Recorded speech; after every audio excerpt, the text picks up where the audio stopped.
장다울 씨를 모시겠습니다.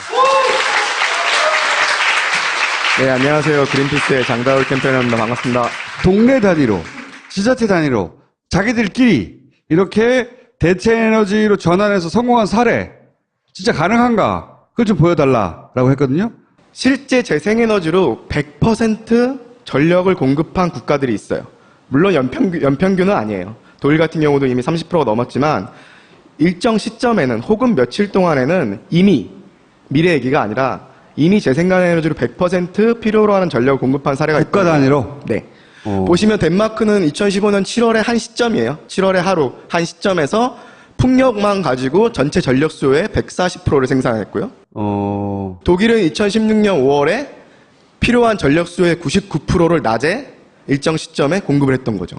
포르투갈은 2016년 5월에 4일 동안 필요한 모든 전력을 국가에서 국가 전체의 모든 필요한 전력을 4일 연속으로 100% 전력을 공급받은 거예요. 재생에너지에서. 거기 도달해 본 거네. 그렇죠. 이게 1년 내내 계속되는 건 아니지만 지금 우리가 얘기하는 에너지 전환이라는 게 무슨 2060년, 70년 막 이렇잖아요. 그리고 다른 국가들 좀 선진국 같은 경우에는 한 2040년, 30년 얘기하고 있는 곳들도 있는데 이미 며칠 혹은 어떤 시점에는 도달해 본 국가들이 있다는 거죠. 근데 우리는 안 될 거야, 안 될 거야 하고 있는 세력들이 있는 거죠. 그렇죠. 우리나라는 저런 건 절대 안 된다고 얘기하고 있으니까 지금. 스코틀랜드도 최근이죠. 2017년 3월에 풍력으로 전체 가정 전력 수요의 136%를 생산했던 거예요. 그러니까 제가 지난번에 말씀드렸던 것처럼 재생에너지는 적게 생산될 때가 있고 많게 생산될 때가 있는 거죠. 적게 생산될 때는 그거를 저장을 하거나 다른 에너지로 돌리거나 나중에 전기차에 저장을 하거나 이런 식의 대안들이 가능한 거죠. 그래서 재생에너지로 100% 전력을 공급하는 세상을 만드는 것이 판타지가 아님을 보여줬다는 게 이 기사를 다루고 있던 가디언즈에서 나왔던 이제 그 발언이거든요. 실제 경험을 해본 거죠, 인류가. 그것도 하나의 국가가 아니라 여러 국가들이. 현 시점에서 한 도시 혹은 한 주가 꽤 큰 이제 주 레벨에서 100% 재생에너지로 전력을 공급하고 있는 곳은 아직은 없습니다. 근데 이제 향해 가고 있는 곳들이 있는 거죠. 그래서 그런 지자체들이 모여있는 네트워크도 있어요. 우리는 뭐 2035년까지, 우리는 2040년까지, 우리는 뭐 2045년까지 이런 식으로. 근데 말씀하셨던 프라이부르크 같은 경우에는 이제 독일에 있는 대표적인 이제 환경 수도라고 불리는 도시예요, 독일에서. 근데 프라이부르크가 이렇게 환경 수도로 변하게 되는 데는 역사적인 이유가 있었던 거죠.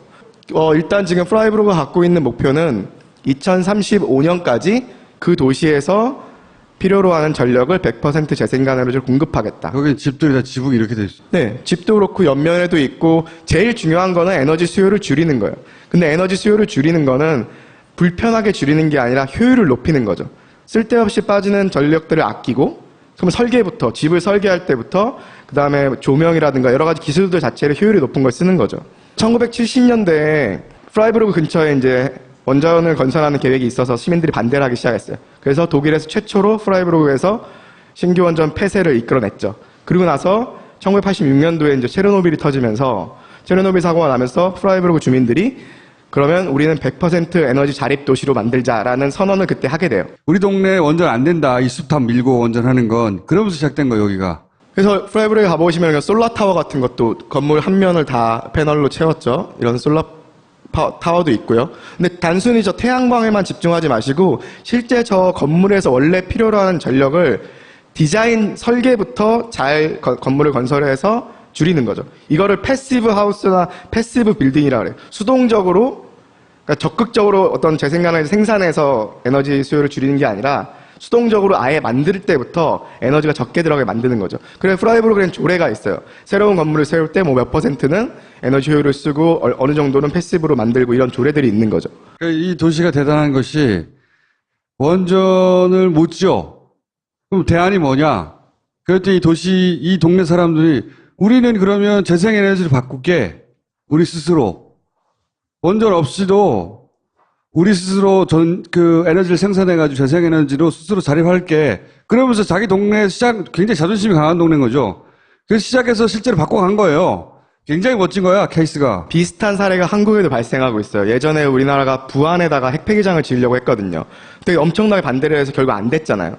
근데 그때 부안 사람들이 들었던 가장 화가 나는 말이 니넨 전기 안 써?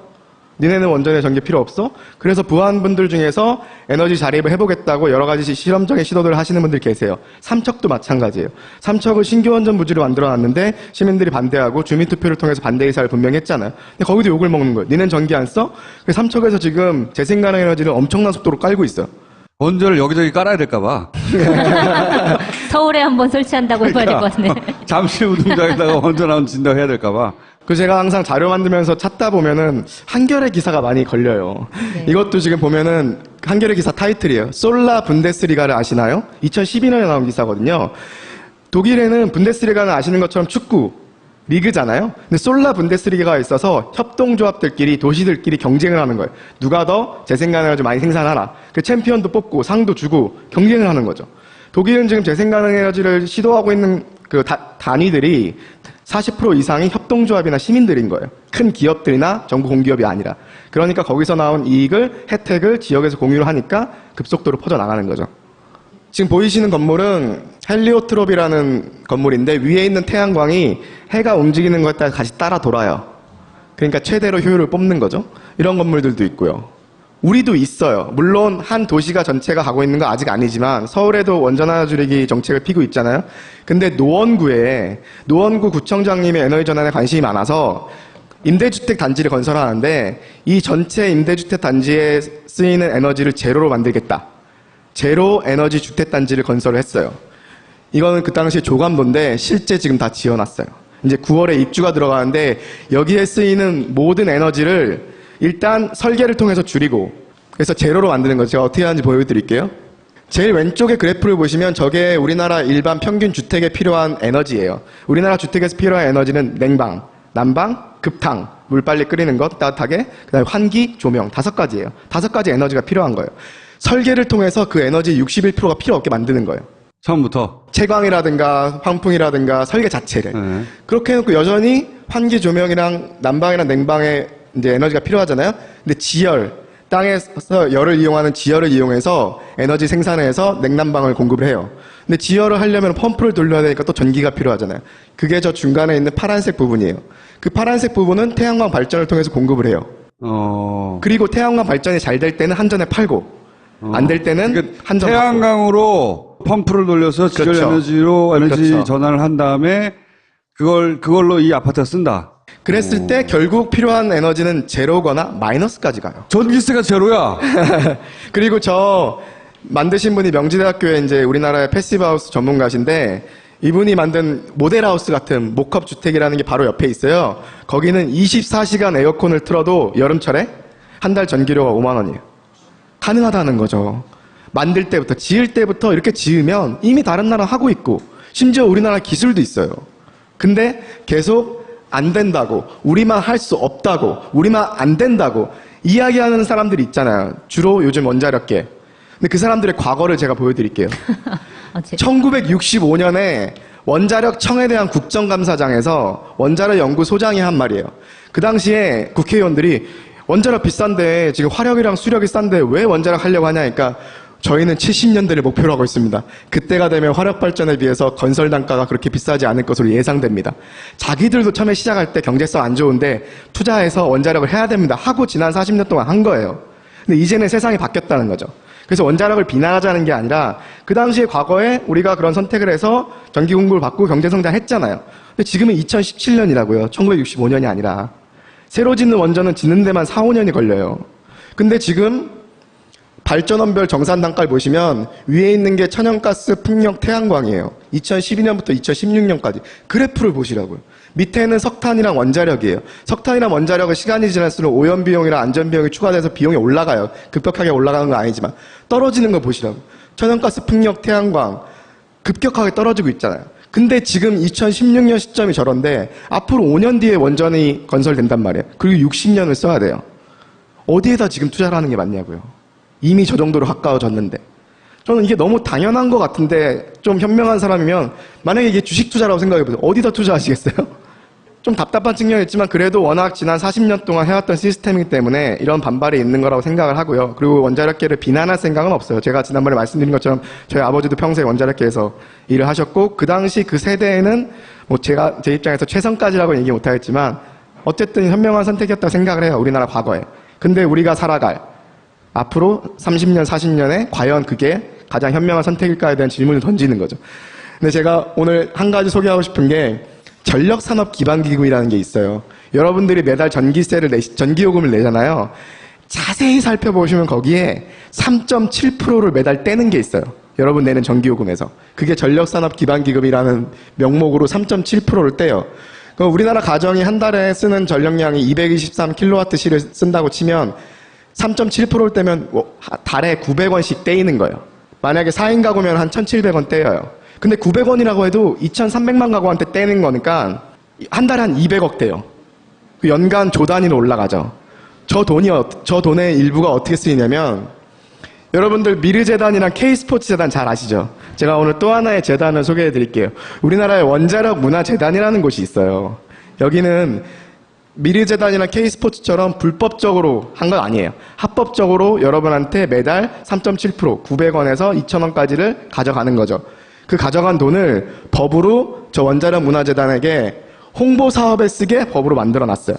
그 돈이 원전 홍보 사업으로 쓰여요. 원자력 문화재단에서 후쿠시마 사고가 나고 나서 4개월 뒤에 이사회가 열렸는데 그때 당시 회의록이에요.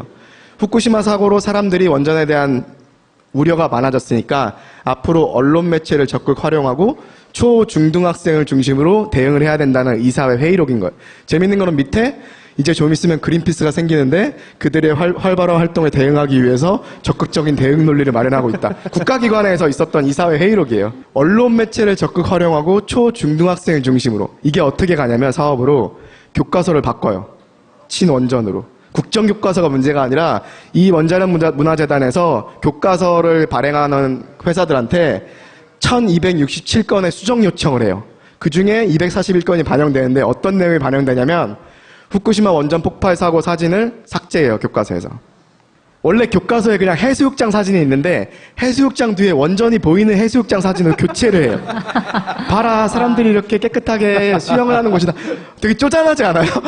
뉴스타파에서 보도한 건데. 그리고 대기오염을 막는 새로운 전력 방식으로 원래 풍력이 들어가 있었는데 원자력이 들어가요. 심각한데요, 이거는? 이런 교과서 바꾼 게 제가 시간이 짧아서 많이 말씀 못 드리지만 뉴스타파에 많이 나오는데 정말 말도 안 되는, 저렇게 해서 초중등학생들 교육을 시키는 거죠. 그 다음에 아까 또 하나가 뭐였죠? 언론 매체를 활용하라.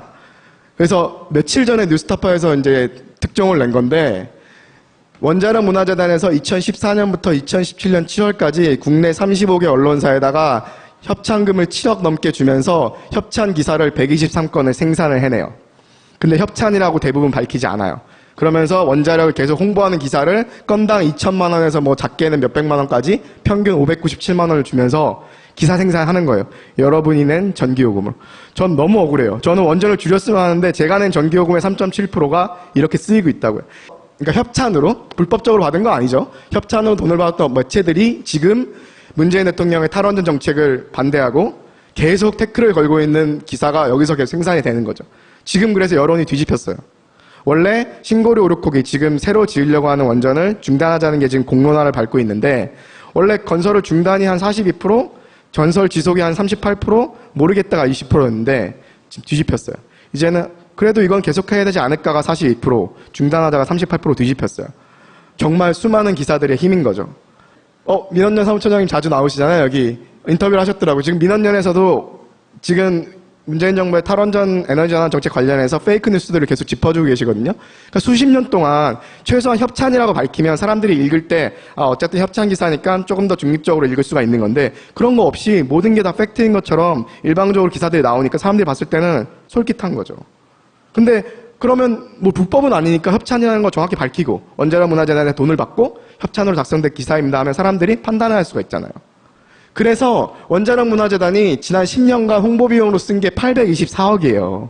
재생에너지에 대한 홍보로 쓴 돈이 우리나라 정부에서 지난 10년간 2억 6천만 원이에요. 10년 동안? 예. 300배 차이잖아요. 그러면서 저런 기사들에서 주로 나온 내용들이 독일 탈원전했고, 탈원전하니까 전기요금 막 올랐고, 일본 탈원전 하려고 하다 결국 전기요금 올라서 다시 재가동하고 있다. 이런 말들이 나오잖아요. 팩트를 보여드릴게요. 2010년부터 2014년, 중간에 2011년이 있으니까 후쿠시마 사고가 들어가잖아요. 그러면은 보통 얘기하는 대로 후쿠시마 사고로 인해서 독일이 탈원전을 결정을 해서 전기요금이 올랐는지 보자고요. 프랑스 잘 아시다시피 원전이 70%예요. 원전 대국이죠. 프랑스가 더 올랐어요. 그리고 일본 엄청나게 많이 오른 것처럼 하지만 가정용 전기 같은 경우에 4% 올랐어요. 그럼 산업용 전기를 보자고요. 프랑스는 18% 오르고 독일이 좀 더 올랐죠. 근데 일본도 16%밖에 안 올랐어요. 일본은 어떤 상황이었냐면 54개의 원전이 동시에 스톱한 거예요. 당연히 특수한 상황이죠. 그러니까 경제의 피해도 컸을 거고 지금 다시 재가동하지만 54개 중에서 다시 돌아가는 거 아직 5개밖에 없어요. 그 54개가 모두 멈추고 일본 경제가 돌아갔던 기간이 2년이 넘어요. 블랙아웃 한 번도 없었고요. 경제에 미친 영향 있었겠죠. 근데 산업용 전기요금 보면은 16% 올랐다고. 우리가 더 올랐어요. 39%. 물론 우리는 왜 저렇게 됐냐. 이게 상대량이니까 우리나라 산업용 전기 제가 지난번에 말씀드렸던 것처럼 너무 싸게 줬거든요.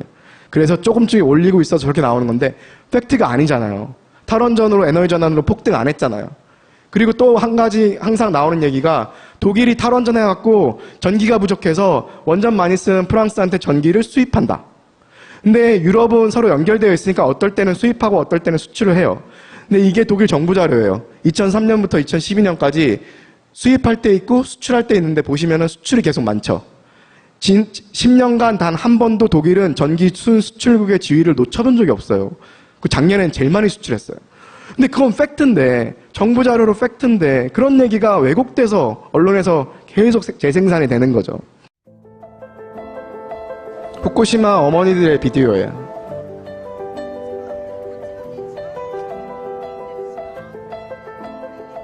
自分のことというよりはやっぱり子供のこと、将来的に、ね、あの時本当に直ちに健康に影響ありませんっていっぱいテレビで言ってましたけど、将来的にやっぱりその健康の被害が出るかもしれないっていうのは本当にそんなことだったらすごく自分でも後悔すると思ったし、子供自身にもどうしてあの時にじゃあ行かなかったのっていうのはそういう後悔をさせたくないなと思って避難することを決めました。まず一番に経済的にとてもしんどかったですね。やっぱりうちもそんなもう裕福でもないしね。小学校2年生と4年生ですね。子供がいたから必死でしたね。そんな怖いなとか不安だなっていう気持ちよりもさっぱりこっちは切ってしまって。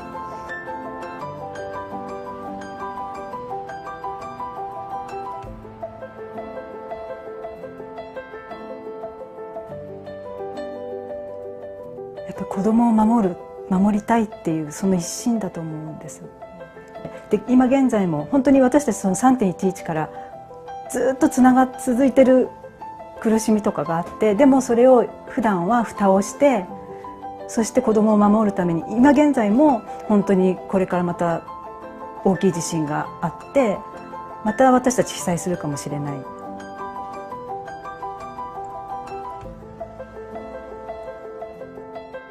自分はもう専門家でもないし普通のお母さんだし、何が自分でできるんだろうっていつもずっとこう考えてきて、初めはなんか自分がそんな裁判なんてするっていうのは考えられなかったんですけれども、どっていうよりはその私たちの子供とかさらにその次の世代の子供のために今やっぱこの裁判を頑張ってちょっとやって、子供たちはそれでも私の多分子供を守りたいっていう思いをすごい分かっててくれてるので、自分が避難したことは間違っていないと思って挑むつもりです、私たちは間違ってない。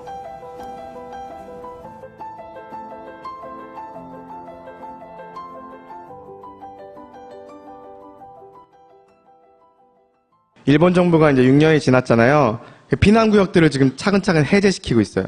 그러면 피난 간 사람들은 매달 1인당 한 100만 원 정도의 주거보상금을 받고 있어요. 왜냐면 어디가 피난 가서 살아야 되니까. 근데 이제 피난구역이 해제가 되면 그러니까 돌아와도 그 1년 뒤에 그 보상금이 끊기는 거예요. 돈이 있는 사람들은 다른 데서 계속 살겠지만 돈이 없는 사람들은 돌아올 수밖에 없는 상황에 몰리는 거죠. 그래서 1000명이 넘는 어머니들이 일본 정부랑 동경전력을 상대로 소송을 제기한 거예요. 거기가 완전히 오염이 제거됐다고 볼 수 없는데도 돌아가야만 하는 상황이다. 경제적인 이유로 돌아가는 사람들이 있는 거죠. 경제적인 이유로. 돌아가지 않고 여기서 살 수 있도록 우리 잘못한 거 없으니까 니네가 주거 보상을 이때까지 해준 대로 해달라. 뭐 당연한 요구네, 그거는.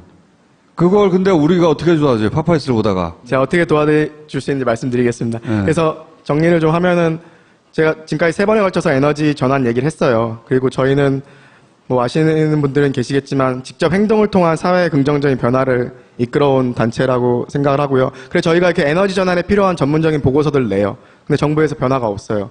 그러면 외국 전문가 불러와서 다른 나라 잘하고 있다도 설명을 해요. 애플 잘하고 있다, 구글 잘하고 있다 설명을 해요. 그래도 반응이 없어요. 그러면 우리 배를 가지고 와서 시민들 3,000명, 2,000명 초청을 해서 여러 가지 이런 얘기들을 캠페인에 알리죠. 그리고 배를 가지고 고리원전으로 진격을 하기도 하고요. 부산 광안대교 120m 상공에 저희 활동가 4명이 52시간 동안 매달려 있었어요. 2013년에. 그래서 우리나라가 원전 사고가 났을 때 사람들을 신속하게 대피시키기 위해서 미리 준비시켜야 되는 구역이 8에서 10km밖에 안 됐어요. 근데 후쿠시마나 체르노빌 보면은 30km까지 최소 30km까지 영향을 받으니까 30km까지 미리 준비시키는 구역을 늘려라라고 요구를 했는데 정부에서 전혀 반응이 없어서 시민들과 이걸 공론화시키기 위해서 저희 활동가 4명이 52시간 동안 매달려 있었던 거예요. 이런 왜요? 식으로.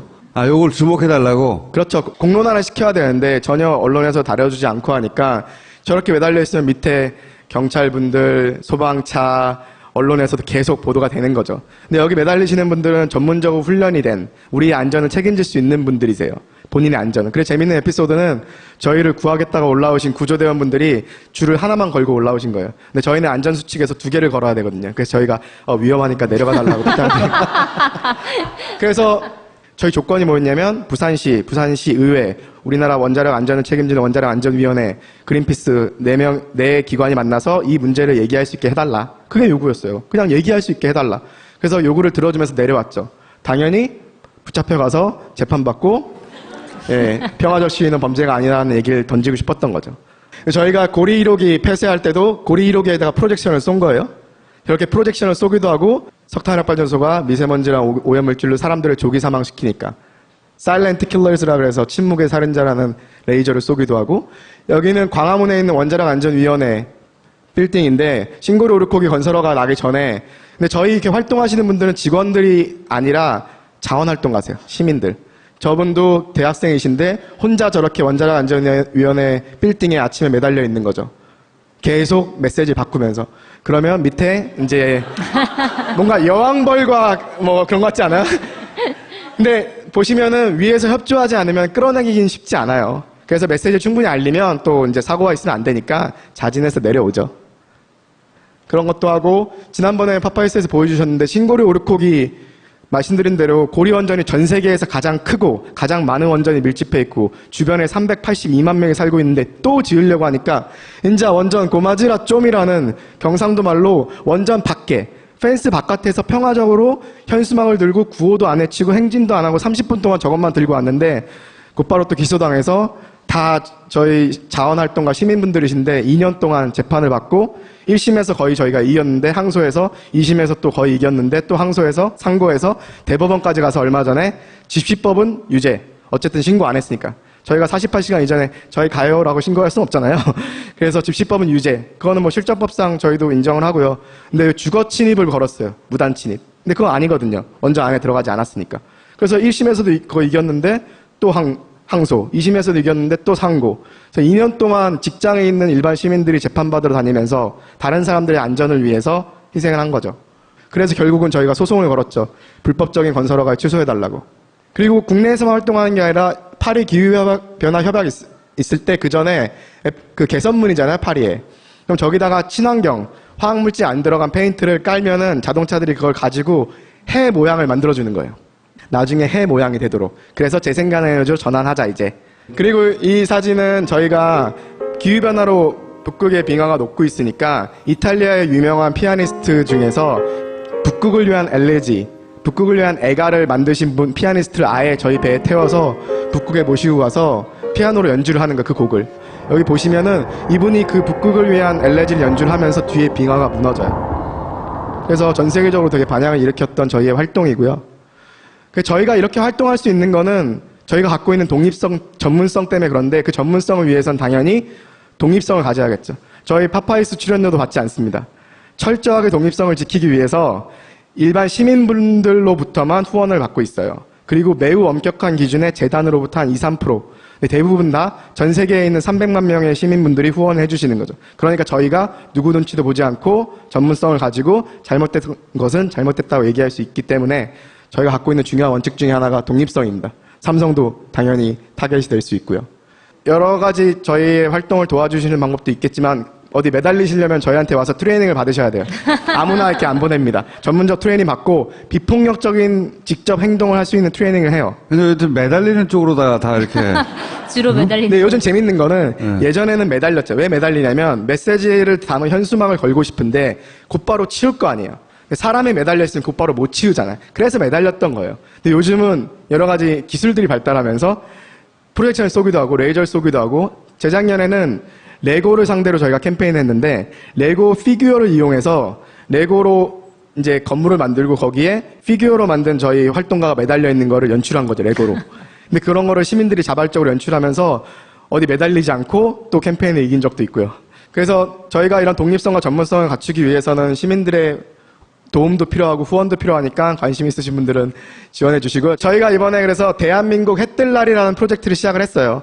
저희 이제 주소가 있으니까 방문해 주시면 우리나라가 에너지 전환을 통해서 어떻게 바뀌어 나가야 되는지에 대한 메시지를 계속 드리려고 하고요.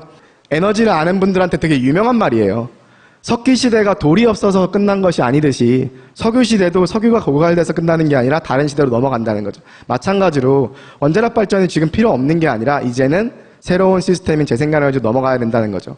제가 팟빵에서 댓글도 열심히 보는데 1차 때 한 분이 이렇게 쓰셨더라고요. 아니 저 양반은 저 얘기를 왜 이렇게 절박하게 하지? 무슨 독립운동이라도 하는 거야? 이렇게 쓰신 분이 있더라고요. 근데 사실 저희 증조 할아버님이 독립운동 하셨는데요. 그 얘기는 여담이고요. 근데 사실 진짜 그런 마음이 좀 있어요. 왜냐면 후쿠시마 사고를 보고 거기에 가서 계속 오염된 지역을 모니터링하고 제 아이와 비슷한 나이대의 아이들이 실제 오염된 지역에 여전히 살고 있는 거 보고 우리나라에서 얼마나 위험한 상황인지를 알게 되니까 정말 사고 안 났으면 좋겠고 최대한 빨리 에너지 전환을 이뤘으면 좋겠어요. 근데 총수님도 말씀하셨지만 우리가 지금 이루려고 하는 에너지 전환이 2079년이에요. 그때까지 대부분 살아계시지 않을 것 같은데. 근데 저는 충분히 그 전에 바뀔 수 있을 거라고 봐요. 다시 말씀드리지만 원자력계가 잘못됐다는 게 아니라 그들이 정말 나쁜 사람들이라는 게 아니라 시대가 바뀌었어요. 그래서 이런 새로운 시대로 넘어가려고 하는 이런 노력들에 방해를 하고 있는 사람들은 뭔가 이권이 걸린 사람들이 많아요. 흔들리지 않고 이번 정부의 에너지 전환 정책이 흔들리지 않고 우리도 새로운 시대로 넘어갈 수 있도록 여러분께서 많이 힘을 주셨으면 좋겠습니다. 여기까지 하겠습니다. 감사합니다.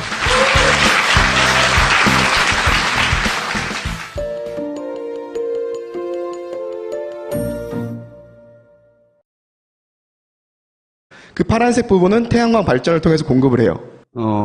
그리고 태양광 발전이 잘 될 때는 한전에 팔고 안 될 때는 그러니까 한전 태양광으로 펌프를 돌려서 지열 그렇죠. 에너지로 에너지 그렇죠. 전환을 한 다음에 그걸로 이 아파트가 쓴다. 그랬을 때 결국 필요한 에너지는 제로거나 마이너스까지 가요. 전기세가 제로야. 그리고 저 만드신 분이 명지대학교에 이제 우리나라의 패시브하우스 전문가신데 이분이 만든 모델하우스 같은 목합 주택이라는 게 바로 옆에 있어요. 거기는 24시간 에어컨을 틀어도 여름철에 한 달 전기료가 5만 원이에요. 가능하다는 거죠. 만들 때부터, 지을 때부터 이렇게 지으면 이미 다른 나라 하고 있고 심지어 우리나라 기술도 있어요. 근데 계속 안 된다고, 우리만 할 수 없다고, 우리만 안 된다고 이야기하는 사람들이 있잖아요. 주로 요즘 원자력계. 근데 그 사람들의 과거를 제가 보여드릴게요. 1965년에 원자력 청에 대한 국정감사장에서 원자력 연구소장이 한 말이에요. 그 당시에 국회의원들이 원자력 비싼데 지금 화력이랑 수력이 싼데 왜 원자력 하려고 하냐니까 저희는 70년대를 목표로 하고 있습니다. 그때가 되면 화력 발전에 비해서 건설 단가가 그렇게 비싸지 않을 것으로 예상됩니다. 자기들도 처음에 시작할 때 경제성 안 좋은데 투자해서 원자력을 해야 됩니다. 하고 지난 40년 동안 한 거예요.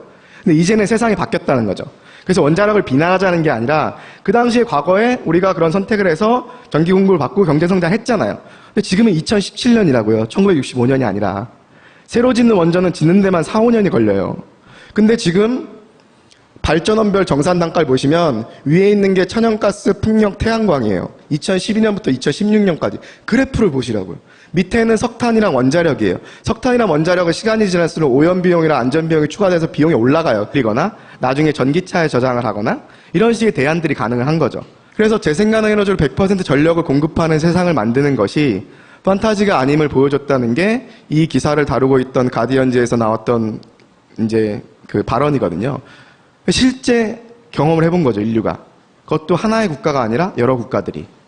현 시점에서 한 도시 혹은 한 주가 꽤 큰 이제 주 레벨에서 100% 재생가능 에너지로 전력을 공급하고 있는 곳은 아직은 없습니다. 근데 이제 향해 가고 있는 곳들이 있는 거죠. 그래서 그런 지자체들이 모여있는 네트워크도 있어요. 우리는 뭐 2035년까지, 우리는 2040년까지, 우리는 뭐 2045년까지 이런 식으로. 근데 말씀하셨던 프라이부르크 같은 경우에는 이제 독일에 있는 대표적인 이제 환경 수도라고 불리는 도시예요, 독일에서. 근데 프라이부르크가 이렇게 환경 수도로 변하게 되는 데는 역사적인 이유가 있었던 거죠. 일단 지금 프라이부르크가 갖고 있는 목표는 2035년까지 그 도시에서 필요로 하는 전력을 100% 재생가능 에너지를 공급하겠다. 거기 집들이 다 지붕이 이렇게 돼 있어. 네, 집도 그렇고 옆면에도 있고 제일 중요한 거는 에너지 수요를 줄이는 거예요. 근데 에너지 수요를 줄이는 거는 불편하게 줄이는 게 아니라 효율을 높이는 거죠. 쓸데없이 빠지는 전력들을 아끼고, 그럼 설계부터, 집을 설계할 때부터, 그 다음에 조명이라든가 여러 가지 기술들 자체를 효율이 높은 걸 쓰는 거죠. 1970년대에 프라이부르크 근처에 이제 원자원을 건설하는 계획이 있어서 시민들이 반대를 하기 시작했어요. 그래서 독일에서 최초로 프라이부르크에서 신규 원전 폐쇄를 이끌어냈죠. 그리고 나서 1986년도에 이제 체르노빌이 터지면서, 체르노빌 사고가 나면서 프라이부르크 주민들이 그러면 우리는 100% 에너지 자립 도시로 만들자라는 선언을 그때 하게 돼요. 우리 동네 원전 안 된다. 이 숲탑 밀고 원전하는 건 그러면서 시작된 거 여기가. 그래서 프라이부르크에 가보시면 솔라타워 같은 것도 건물. 장다울 씨를 모시겠습니다. 네, 안녕하세요. 그린피스의 장다울 캠페인입니다. 반갑습니다. 동네 단위로, 지자체 단위로 자기들끼리 이렇게 대체 에너지로 전환해서 성공한 사례 진짜 가능한가? 그걸 좀 보여달라라고 했거든요. 실제 재생에너지로 100% 전력을 공급한 국가들이 있어요.